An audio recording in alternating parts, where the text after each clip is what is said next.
AskReddit by HHHH. What's an industry secret in the field you work in? I design slot machines for casinos, don't play slots. I'm a server. No matter how much we insist it's okay that you are keeping the entire restaurant open after we've closed, please know we are 100% lying.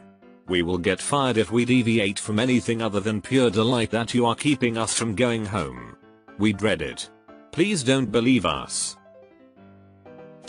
Managed boarding and grooming kennels for 8 years. The secret is that the employees actually do love your pets too. Even the difficult ones. Most of us realize they just miss their people. The number of times I've wept when a pet died, or spent way too many hours comforting a dog with separation anxiety, or spent hours off the clock with a boarder who needed to be rushed to a vet office, wouldn't trade it for the world. Some pets just suck though, not gonna lie. I'm an attorney. The secret is shut the fuck up. Think like a fish. It's much harder to get caught if you don't open your mouth. Deleted. I used to work in jewelry. Most of the prettiest gemstones are also very affordable. Tanzanite is a beautiful purple and looks nicer than amethyst. Topaz comes in lots of colors, including a pretty blue color which can be as nice as aquamarine. Opals aren't as brightly rainbow hued as they look in pictures. Almost every hairstylist gets the heebie-jeebies when we shampoo your hair and you just stare up at us. Close your damn eyes at the shampoo bowl. I'd imagine dentists and dental hygienists would say the same thing. I close my eyes through most of it, but when I do open them periodically it's highly awkward to see their eyes staring back into mine from a few inches away. Used to screen resumes for small companies. Job requirements are more of a wish list situation. Never let some unchecked boxes deter you from applying. You have no idea what the applicant pool is like. The biggest boon, especially at small companies, is someone who legitimately cares. My company once put out a job vacancy for a position that would assist me in my job. Looking purely at the job requirements, I did not feel that I was appropriate to assist myself in a job I've been doing for 2 years. If you're looking for work and a job seems even remotely like you could do it, apply anyway. It's not like you have anything to lose. There is way more butter than you think in almost every dish you eat at fancy restaurants, and that is usually the reason you won't see the amount of calories in each dish. Source: 5 years as a chef in Italian cuisine, head chef, 8 years in an Italian kitchen. Edit: since it has been asked, if I could recommend one guidebook for you all to have in your kitchen, it would be Salt, Fat, Acid, Heat, Mastering the Elements of Good Cooking by Simon Nothrat. Yes, there are plethora of others, but this one is my personal favorite. I'm a chef in a French restaurant and the only thing dairy-free is one salad and the drinks. Former Bath & Body Works associate here.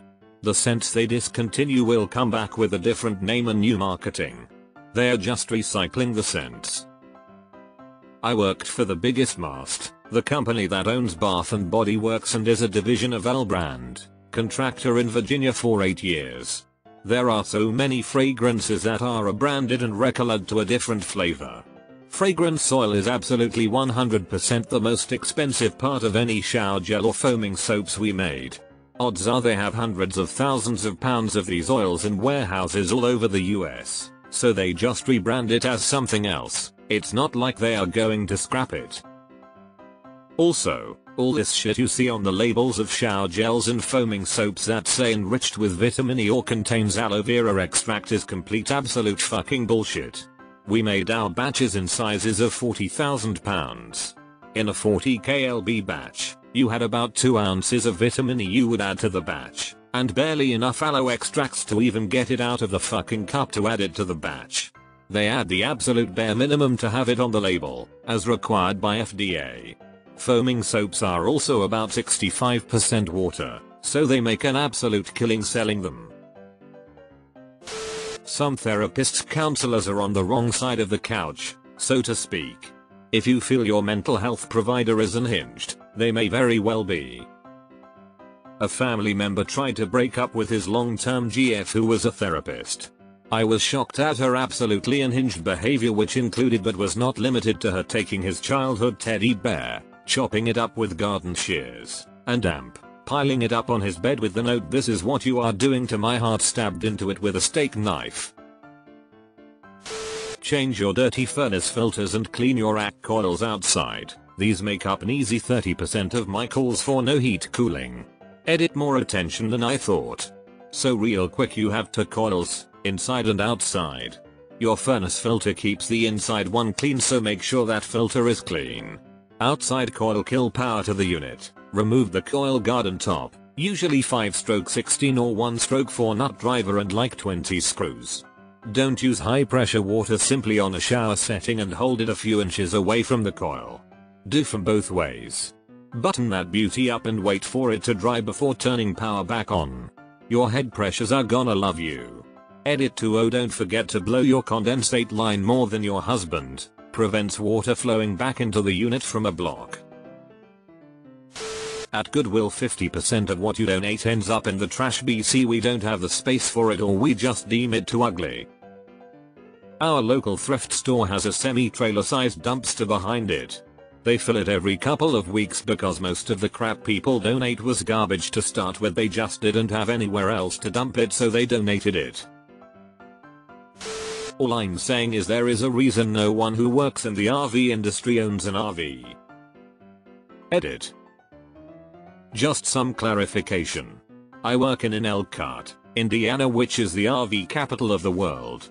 As other people have quality as shit on all the major companies. The big ones being Thor, Forest River, and Grand Design. These three companies own probably 90% of all RV companies, so check who owns what you are buying. There are some mom and pop shops that do put out good products, but those are pretty few and far between. Most RVs are junk and come from Indiana. Built in like 7-8 hours. Always go with an outside company in Oregon or somewhere else. Just not Indiana. Thor owns most RV brands too. Total junk. As a software engineer, double your delivery date for a product in anticipation of an overeager project manager trying to get promoted. I always pad the due date, then get it done ahead of the deadline. Clients love me. The industry-leading software is about at least 10 years old at its core.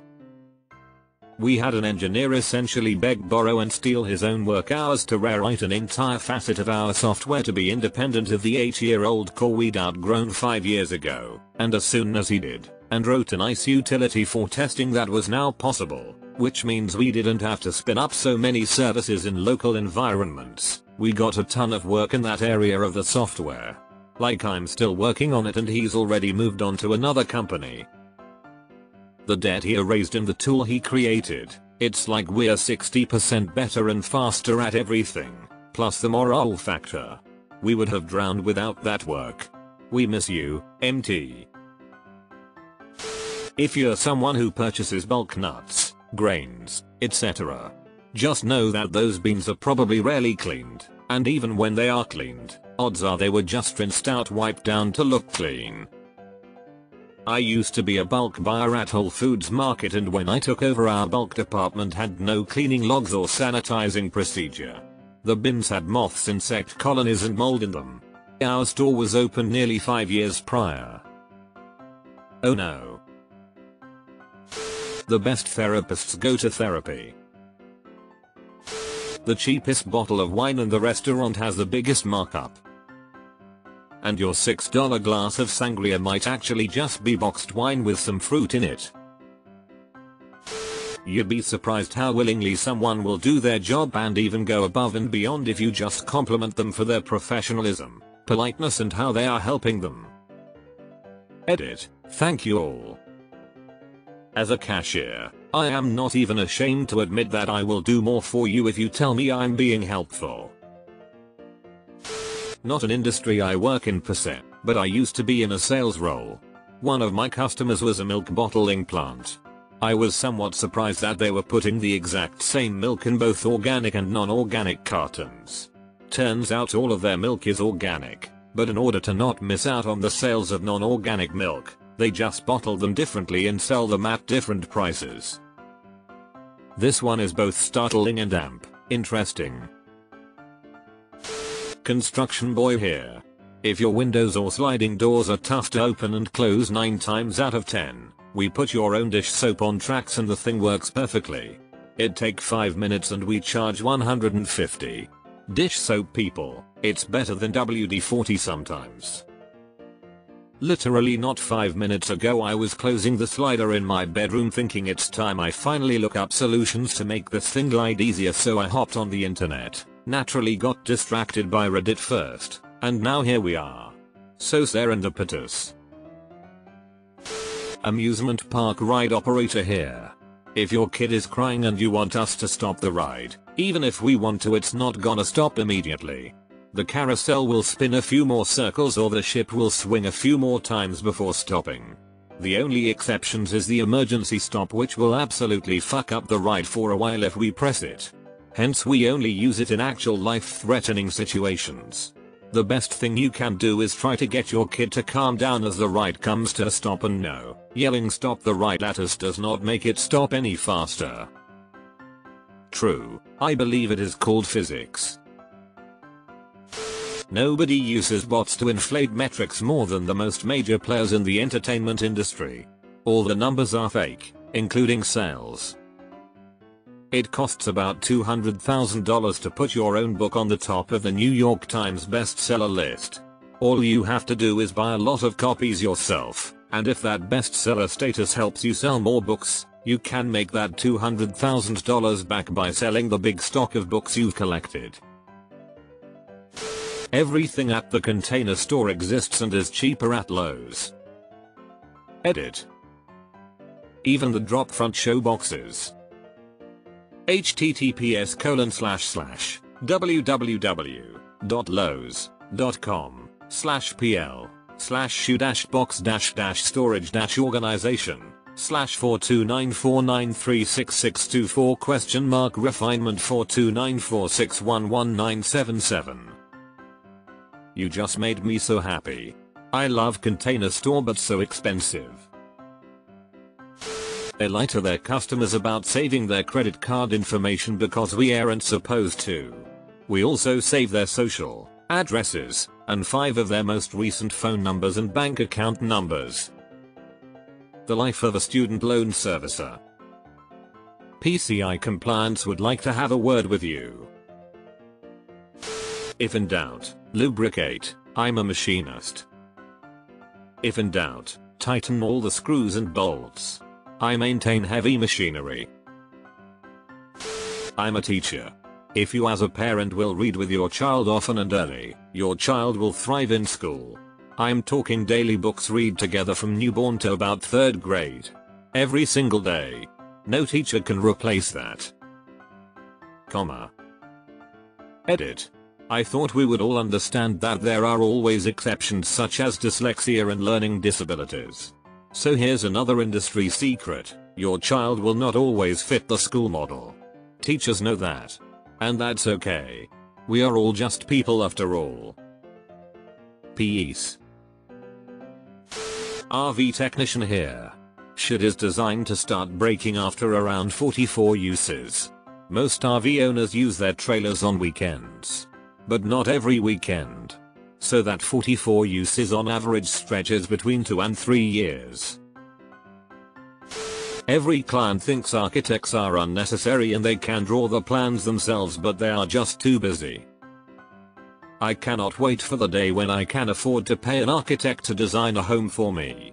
So many of my family members in the old country just designed their homes however the hell they wanted, and it's obvious that there was no professional there to say, maybe you shouldn't have a continuously heated pool be the central hub of your home because that'll lead to mold and everything. Or maybe putting marble tiles on your steep driveway is a bad idea because when it rains your car would literally fucking slide into your front door. WTF. On the flip side, I have this perception that architects are really expensive to hire. Are they? Edit. Thank you so much to everyone that has offered me kind advice. I really appreciate it. At Goodwill, we don't clean anything that we sell, and we get some really gross stuff that touches everything else, so next time you buy something from Goodwill, wash it well. Deleted. Weight loss industry. This might be obvious, but most of our business comes from return clients after they've gained their weight back, and then some. To be clear, the plan isn't rigged to make you gain it back, but the fact that it happens easily as a result of dieting keeps us in business. Full stop. A lot of successful artists at a certain level of success do nothing more than create a concept and employ several assistants, who are either current or graduating art students, who actually make the art itself, its reproductions, or both. Edit. I know this is old news in the art industry and academy, but outside of it I found it very hard to explain my job to people. I do believe that films also romanticize this field and warp what a lot of outsiders think it actually is. Can 100% vouch for this. I make about the salary of a teacher, less, creating artwork every day for a recognized contemporary sculptor, who then picks up the work from me at the studio, and then sells what I made for hundreds of thousands. But hey man, his idea in do st rhino RMS. As a former Tsar worker, airport security is out of theater. Tsar is constantly failing plainclothes inspections. I worked with a guy who got fired because someone showed him an ID with a picture of Mickey Mouse on it and he let the person through because he wasn't paying attention. I too work in aviation. Tsar is tested by something called red teams. They basically try to get things past security. Their success rate is in the 90% range. This should be pretty obvious. But for big brand hotels, if you try to sneak above the hotel and call the corporate customer care line to demand compensation, complain. That customer care line will always call the hotel for the full story and not just blindly give compensation. When I used to work in a hotel, we would call the customer care line preemptively. If a guest was acting up and we thought they'd demand compensation for something stupid, we'd get our story on record first. X happened, we offered Y, guest refused and got angry, and rarely got charged even if the guest was compensated by customer care. In Microsoft Office, Word specifically, you can upload recorded interviews and it will transcribe it and ever have speaker 1 and speaker 2, 3 and 4. Basically, eliminating a huge annoying part of the job. Edit WTF. This blew up. Everyone who gave awards and stuff, you're animals. I love you all. Okay, adding this edit haha. You do need to be subscribed to Office. Then when in Word, there is a dictate button. If you click it, dictate and transcribe should pop up. Click transcribe. Yes, it's not perfect, but for a reporter who is transcribing all day long and is definitely the most annoying thing ever that I dread doing on a daily basis, it's changed my life. Wow? But how? Federal HR here. If you put the words from the vacancy announcement about what you need to qualify in your resume, you'll almost always be qualified. We search for those words instead of reading an entire resume. Edit. Let me clarify that we, or at least I do and those I train, will continue to scan the resume for similar experience words and not discount the entire resume immediately. After over 10 years of working for HR, you learn what you're looking for and how to do it. Some are easier than others. I know of some HR folks who totally just say non-qual if it's not exact. I wonder if companies with 100s of resumes will get better hires from taking 50 and reading them carefully rather than putting 500 through an automated process. I'm a musician. It's not really a secret, but 90% of our revenue is from merch. Spotify plays, show guarantees, etc. Everything is menial in comparison to shirt sales. In fact, a big reason bands tour as often as possible is because we can sell more shirts when we're in front of people. Edit. Thanks for the love, guys. To those asking, I sing for holding absence. https://yahoo.be /AYMMYCBP2LS close bracket. How is it now? I've been looking at some merch for kind of lesser known bands that I really like, and they have their online stores open, but I'm afraid the shipping is not making it worth it for them. The kind donations people give hoping they go directly to the clients and shelters actually end up at the Salvation Army or Goodwill to be resold, even though we're instructed to tell them that won't be the case, and this is done before the clients are even given the chance to decide if they want some of the donated stuff. Is there a specific logic behind this? Like cleanliness or preventing bedbugs or space? Library worker here. The majority of donations we receive do not end up in circulation on our shelves. No matter how much you demand, we put them there once they are donated. The reason why this is because we only add items to the collection that we think will circulate, be checked out. Most libraries get funding based off of statistics. We don't want to waste shelf space on items that PR aren't checking out, as it won't improve our stats. So, unless the donated items are brand new, or by popular authors, we will not add them to the collection.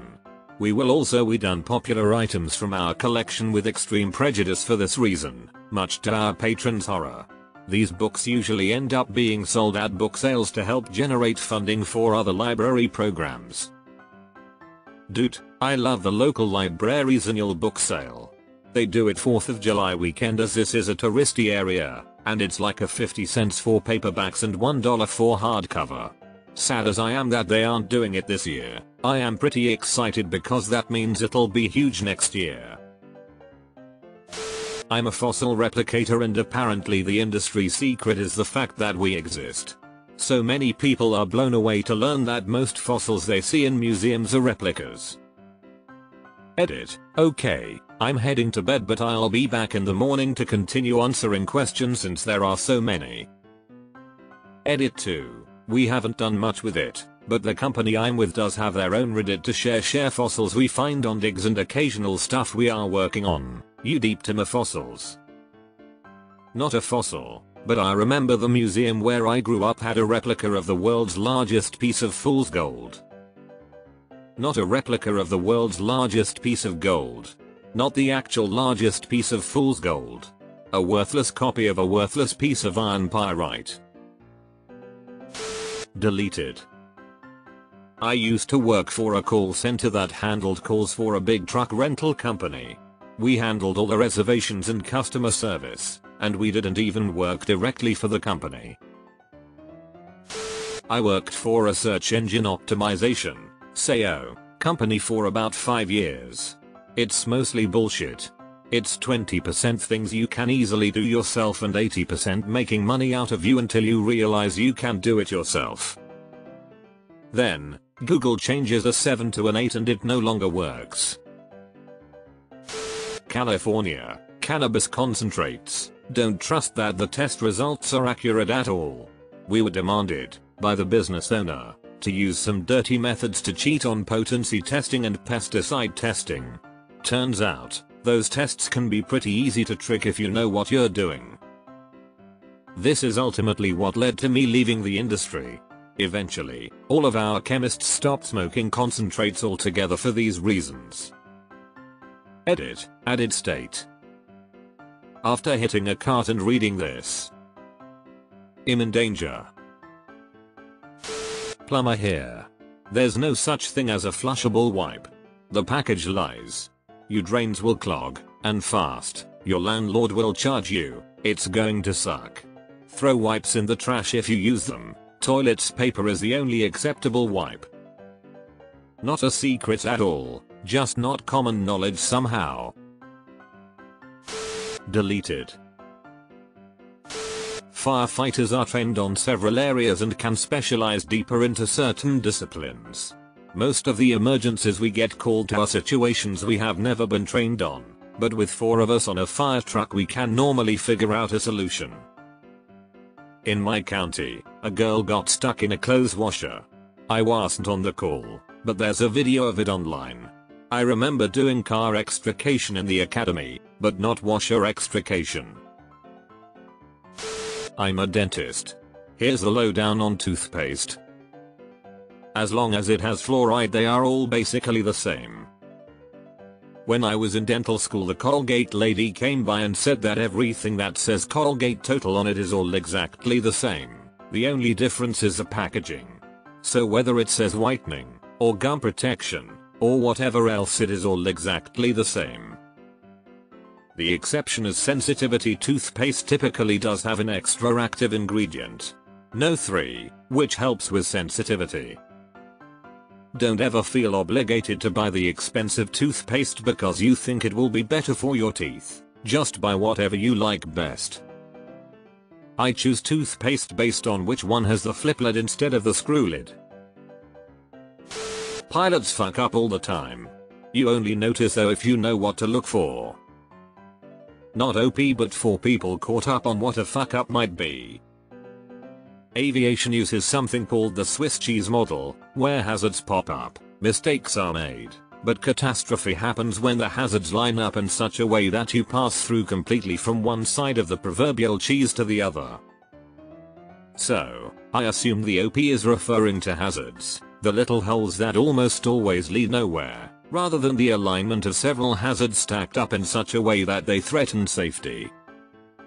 Additionally, the relationship between captain and first officer is to affirm that instruments are being read correctly and that appropriate actions are being taken to respond to phases of flight, or hazards.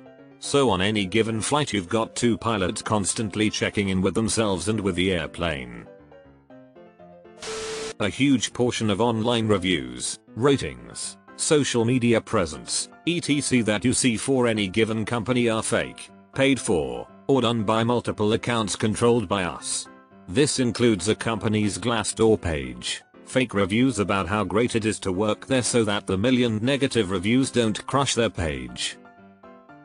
I'm not saying it's every company out there, but it's been a lot of the ones I've worked for. Source: am copywriter. What are ethics? I surely don't know anymore. Edit: RIP my inbox. Can confirm on Glassdoor had a company-wide initiative from the higher-ups to post positive reviews of our workplace. BC it was getting hammered by negative reviews. For a while you could tell the fake positive ones BC looking at the dates they were posted. Suddenly a dozen positive reviews on the same date? Yep, all planted.